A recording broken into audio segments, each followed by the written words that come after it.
how to make no one can see informations on your profile on VK on Android or iOS phone. First open VK and then click Hub, and after that click these three lines, and here we'll find settings.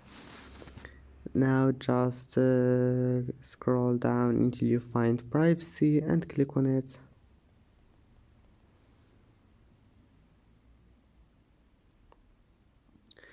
And once you're here, just go to the first one or scroll down until you find it and then click on it. Now click only me and go back. And that's it for today's video. If you like this video, please don't forget to like and don't forget to subscribe. And thank you for watching this video until the end, and see you in the next video.